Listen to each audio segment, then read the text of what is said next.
प्रस्तुत है मधु शर्मा जी के द्वारा लिखित कहानी तुम मेरी हो। सारांश का स्थानांतरण अचानक ही चमोली में हो गया। यहाँ आकर उसे नया अनुभव हो रहा था। एक तो पहाड़ी इलाका, उस पर जान पहचान का कोई भी नहीं। पहाड़ी इलाकों में मकान दूर दूर होते हैं। दिल्ली जैसे शहर में रहकर सारांश को ट्रैफिक का शोर, गानों की आवाज़ें और लोगों की बातचीत के तेज स्वर सुनने की आदत सी पड़ गई थी। किंतु यहाँ तो वो किसी को देखने के लिए भी तरस जाता था। जिस किराए के मकान में वो रह रहा था वह 2 मंजिला था। ऊपर के घर से कभी कभी एक बच्चे की मीठी सी आवाज़ कानों में पड़ जाती थी, पर कभी आते जाते किसी से सामना नहीं हुआ था उसका। उस दिन रविवार को नाश्ता करके वह बाहर के लॉन में कुर्सी पर आके बैठ गया। पास ही मेज पर उसने लैपटॉप रखा हुआ था। कॉफ़ी के घूंट भरते हुए वह ऑफिस का काम निपटा रहा था। तभी अचानक मेज पर रखे कॉफ़ी के मग में छपाक की आवाज़ हुई। सारांश ने एक तरफ जाकर कॉफ़ी घास पर उड़ेल दी। इतनी ही देर में पीछे से एक बच्चे की प्यारी सी आवाज़ सुनाई दी, अंकल मेरा मोबाइल। सारांश ने मुड़कर पीछे की ओर देखा और मुस्कुराते हुए पास रखे टिश्यू पेपर से कॉफ़ी पे गिरे हुए फ़ोन को साफ करने लगा।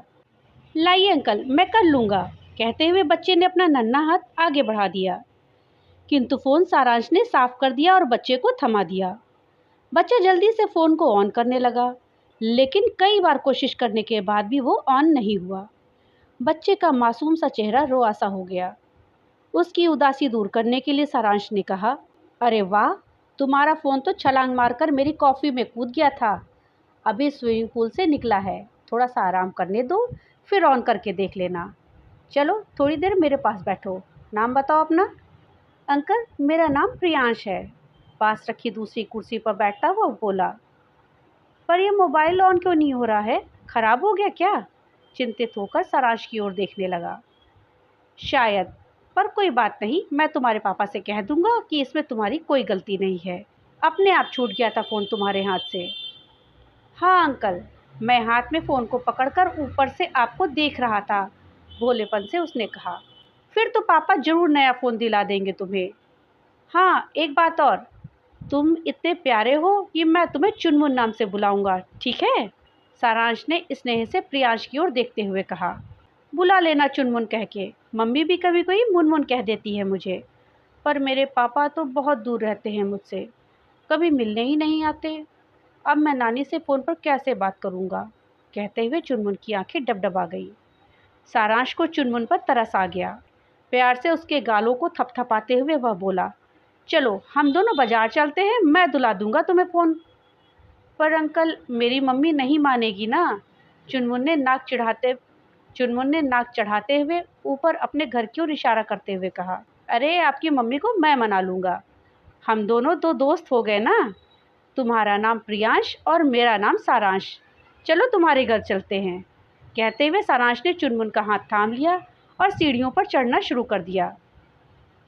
दरवाजे पर नाइटी पहने खड़ी गौरवर्ण की आकर्षक महिला शायद चुनमुन का इंतजार कर रही थी।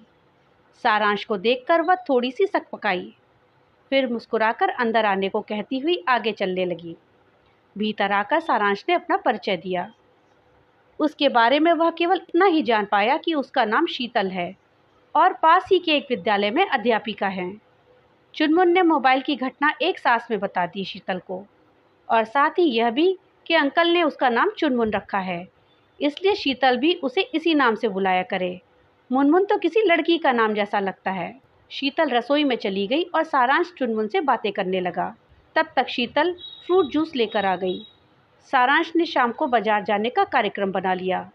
शीतल को भी बाजार में कुछ काम था। पहले तो वह साथ जाने में थोड़ी सी झिझक रही थी, पर सारांश के आग्रह करने को वो टाल ना सकी। तीनों शाम को सारांश की कार में बाजार गए और रात को बाहर से ही खाना खाकर लौटे। बाजार में चुनमुन सारांश की उंगली पकड़े ही रहा।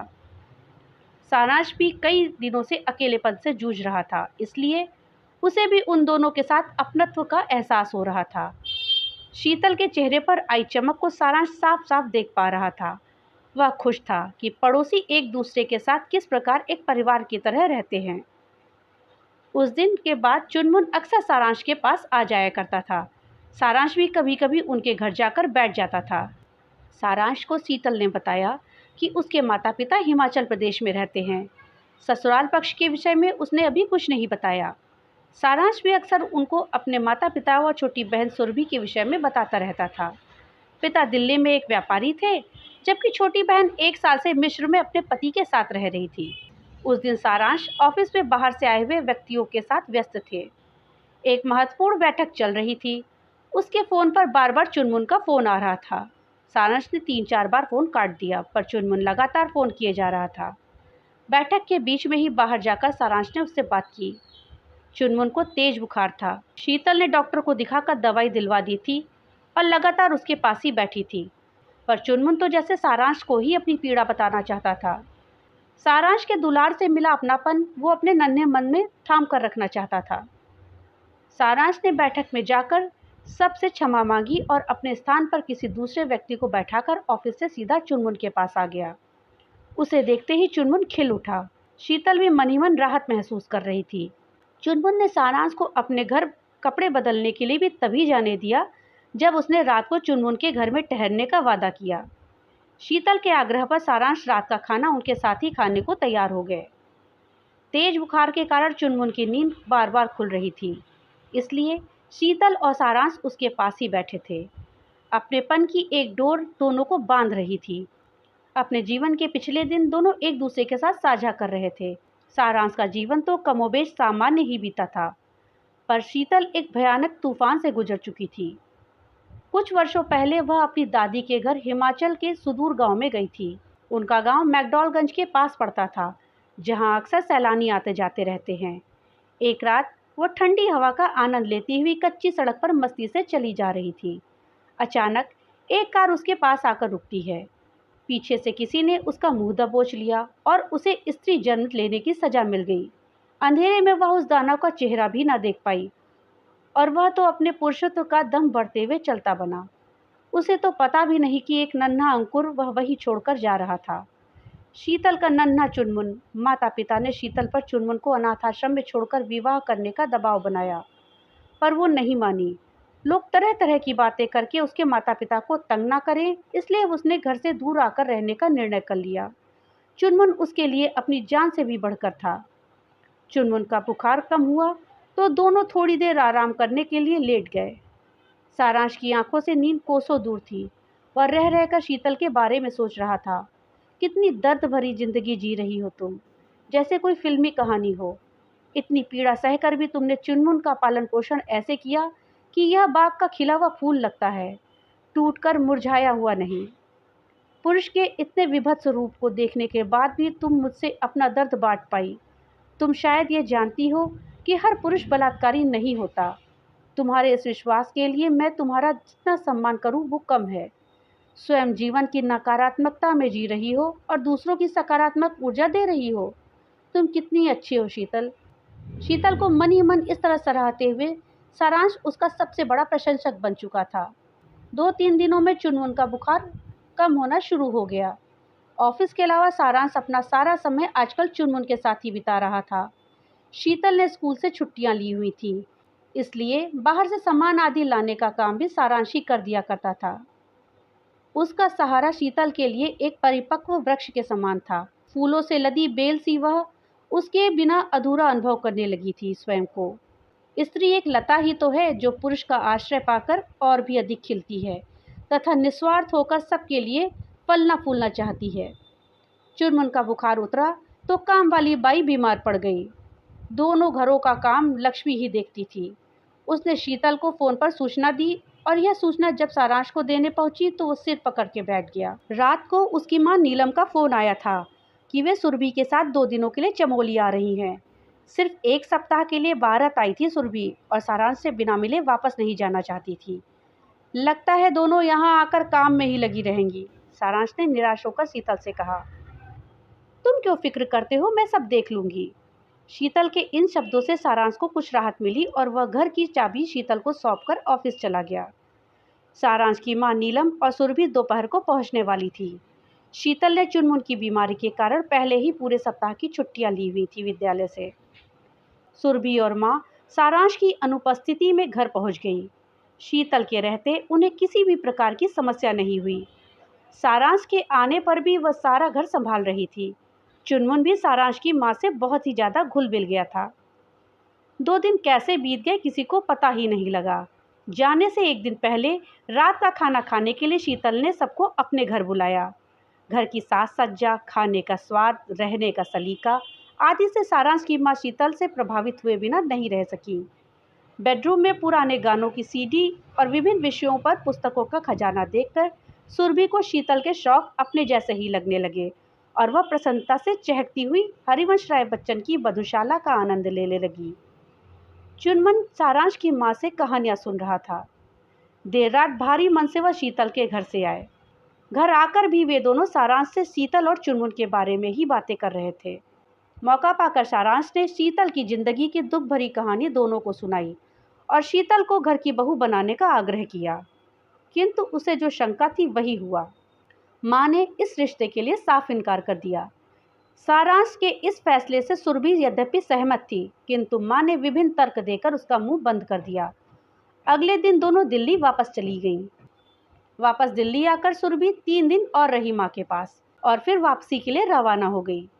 माँ अपनी दिनचर्या शुरू नहीं कर पा रही थी।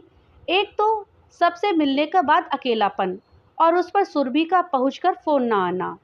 दिन तो जैसे तैसे कट गए, पर रात में उसे चिंता के कारण नींद नहीं आ रही थी। सुबह कुछ तो करना ही होगा। उसके यह सोचते ही मोबाइल बज उठा। फोन सुरभि का ही था। मम्मा, प्रकृति का शुक्रिया अदा करो कि तुम्हारी बेटी और दामाद सलामत हैं, सुरभि ने डरी हुई राहत भरी आवाज में कहा। क्यों, क्या हो गया बेटा? माँ का मुंह भय से खुला रह गया। हमारे प्लेन में कुछ आतंकवादी घुस गए थे, अपहरण करना चाह रहे थे वे जहाज का। हमारा समय अच्छा था कि अंतर्राष्ट्रीय सुरक्षा गार्ड के 3 कमांडो भी यात्रा कर रहे थे। उन्होंने उन शैतानों की एक न चलने दी और हम सभी सुरक्षित अपने अपने ठिकानों पे पहुंच गए। सुरभि ने एक सांस में सभी कुछ कह डाला। माँ ने राहत की सांस ली और उसे आराम करने को कह के फ़ोन काट दिया। माँ की आंखों से तो जैसे नींद ही उड़ गई थी। क्या होता अगर कुछ अनहोनी हो गई होती तो? वे दरिंदे यात्रियों की जान ले लेते या फिर महिलाओं के साथ और कुछ? यह सोच माँ का कलेजा कांप उठा। उन्हें सहसा शीतल का ध्यान आया। कितनी बेबस होगी वह भी उस रात। कौन चाहता है कि उसकी इज्जत तार तार हो जाए? क्या कसूर है शीतल का या चुनमुन का? शीतल को क्यों यह अधिकार नहीं कि वह बुरे समय से निकलकर नई खुशियों को गले लगाए? क्यों वह उस शैतान का दिया हुआ दुख ओढ़ती रहे जीवन भर? सोचते हुए माँ ने एक फैसला लिया और रात में ही फ़ोन मिला दिया सारांश को। कहो मम्मा, सारांश ने ऊँघते हुए फ़ोन उठा लिया। बेटा, सुरभि ठीक से पहुँच गई है। मैंने सोचा कि तुझको बता दूँ, वरना तू चिंता कर रहा होगा। और हाँ, एक बात और कहनी थी तुमसे। सुरभि 3 महीने बाद फिर यहाँ आ रही है इंडिया। उसकी सहेली की शादी है। तू भी टिकट ले ले अभी से यहाँ आने का। छुट्टियाँ ज़रा ज़्यादा लेकर आना, जल्दी ही तुझे भी बंधन में बांध देना चाहती हूँ मैं। जिस महीने में जन्मदिन हो उसी महीने में अगर शादी हो तो अच्छा माना जाता है हम लोगों में। जल्दी ही तारीख बता दूंगी तुझे। अरे मम्मा, क्या हो गया आज आपको? मेरा जन्मदिन तो पिछले महीने ही था ना। मैं आपकी बात समझ नहीं पा रहा हूँ ठीक से, परेशान होता हुआ सारांश बोला। तो मैं कब कह रही हूँ कि दूल्हे का जन्मदिन ही पड़ना चाहिए उस महीने? दुल्हन का भी तो हो सकता है। शीतल के जन्मदिन के बारे में चुनमुन बता रहा था मुझे उस दिन। सारांश को एक बार तो अपने कानों पर विश्वास ही नहीं हुआ माँ की बात सुनकर। फिर आश्चर्य और हर्ष से मुस्कुराते हुए बोला, पर मम्मा, शीतल से तो पूछने दो मुझे। मैंने पढ़ ली थी उसकी आंखें। माँ ने छोटे से उत्तर से निरुत्तर कर दिया सारांश को। सुबह होते ही सारांश शीतल के पास पहुंचा। चुनमुन सोकर उठा ही था, सारांश को देखते ही उससे लिपट गया। आज तुम्हारे स्कूल में पेरेंट टीचर मीटिंग है ना? क्या मैं चल सकता हूँ तुम्हारे पापा बनकर? कहते हुए सारांश ने चुनमुन को स्नेह भरी नज़रों से देखा। चुनमुन प्यार से सारांश के गाल चूमने लगा और शीतल भाग गई वहां से। एक कोने में हाथ जोड़कर खड़ी शीतल की आंखों से टप टप बहते आंसू सारी सीमाएं तोड़ देना चाहते थे। शीतल मुड़कर वापस आई तो सारांश के आगे सिर झुका लिया अपना। सारांश ने मुस्कुराकर उसकी ओर देखा, मानो कह रहा हो, कह दो आंसुओं से कि दूर चले जाएं तुम्हारी आंखों से। तुम मेरी हो, अब सिर्फ मेरी।